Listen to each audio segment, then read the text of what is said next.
attempt number 3. Okay. Welcome guys, this is my literacy journey. My metaphor is life is like a walk in the rain. You can take shelter or you can just get wet.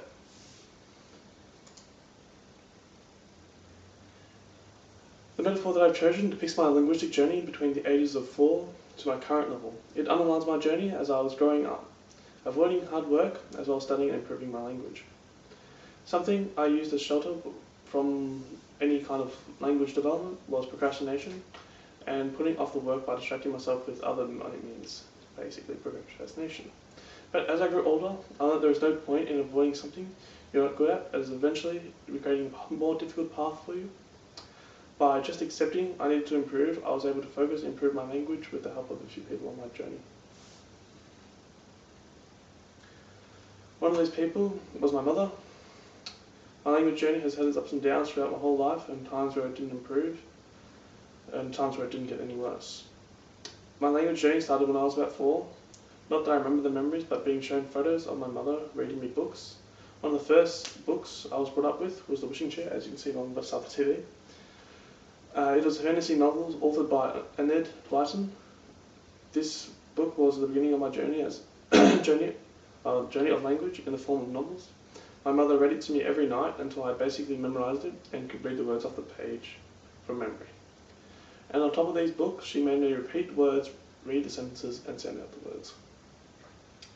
These were the basics to start off my journey off. This eventually helped me in primary school, where I was reading at the top level of my class, and I considered this at the time a great achievement. On top of this, I watched many TV shows to further my language with, or my literacy journey with, as most children's shows back then focused on hidden educational meanings such as numeracy, literacy, and interactions with other people.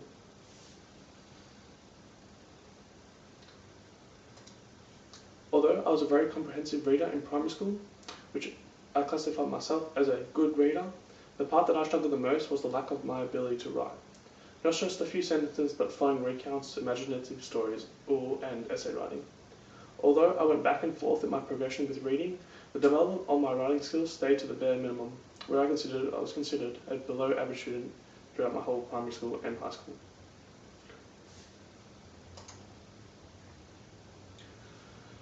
Towards the end of primary school, I can't remember the exact time frame, but my family visited some friends who owned a piano. Together with their daughter, we thought we were magicians creating a wonderful music. Regrettably, didn't have any proof of that best music ever created, but we promised each other that we would continue creating music, and this is when my mother introduced me to a keyboard and lessons. I'm sure her exact words were like, "You're not allowed to play this until we get you lessons." So maybe I wasn't as great as I thought I was, but it was a start. In the near future, I was introduced to my music instructor, and his first question was, "How good is your reading skills?" And of course, it wasn't bad, so I replied they were great. He put me over to the sheet of paper, it had these strange symbols on it, pointed to a squiggly line, and said, "What note is this?" Of course, that was the start of my journey where I learned a whole new type of language, the language of music. Eventually, I learned I was never going to be an amazing player, but I could read music like I could read a novel. This was where my metaphor was most relevant in my music career. My parents or my family never really persisted in the language of music or reading music or playing music. I eventually learned I could read music like it was basic English language. So I never sheltered away. I spent hours upon hours writing, and understanding music, using many globes blown throughout my whole 4 or 5 years in doing keyboard.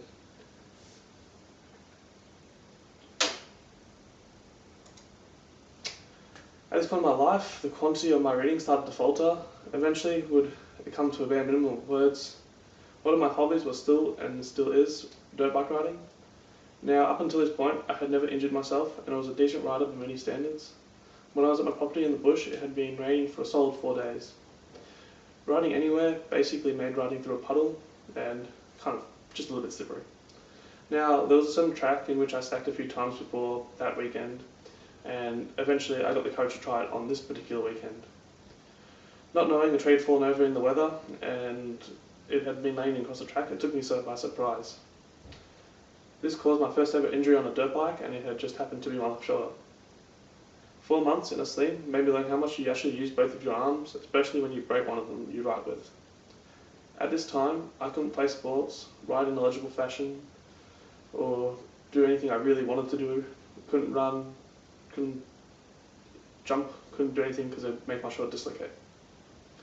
So the first few weeks, I didn't write, didn't read, and basically become a person hiding from the world, trying not to get in the way of my parents, of my family. Trying to put up socks was very difficult. One day, I woke up and my mum had placed a book on my bedside table. Now, I wasn't on at the time to force myself to read, but I was getting bored and I was up to anything to take my mind off the weekend.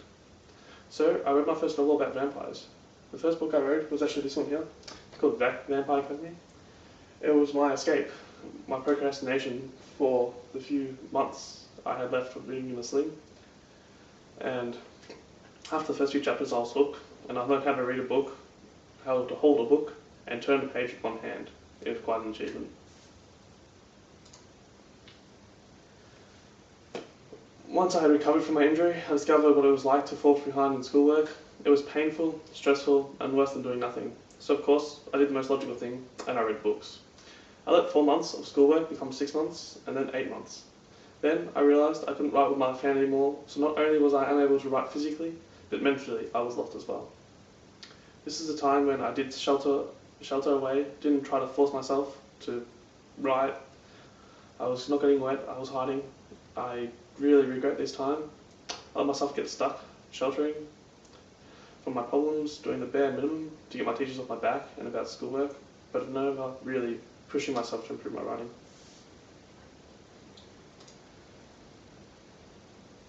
Regrettably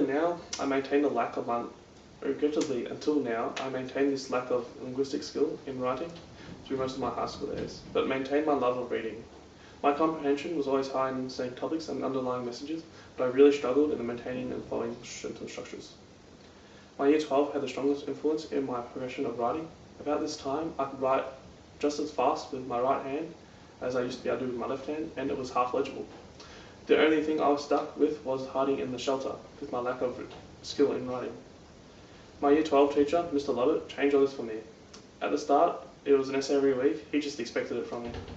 Now, I look back at how terrible they really were. But after 5 books, 256 pages per of those books of essay writing, I read my last essay and it was seriously brought tears to my eyes of how much work I did and how much correction and time Mr. Lovett spent correcting my mistakes. Currently, life as a university student at La Trobe, I didn't actually start my course in education. I started in Bachelor of Veterinary and Animal Biosciences, which is a really strong passion of mine is animals and looking after them. After 6 months of doing this, I really kept thinking about how Mr. Lovett changed my way I looked at life and how I was trying to improve my language skills. And I wouldn't even be at university right now if it wasn't for him.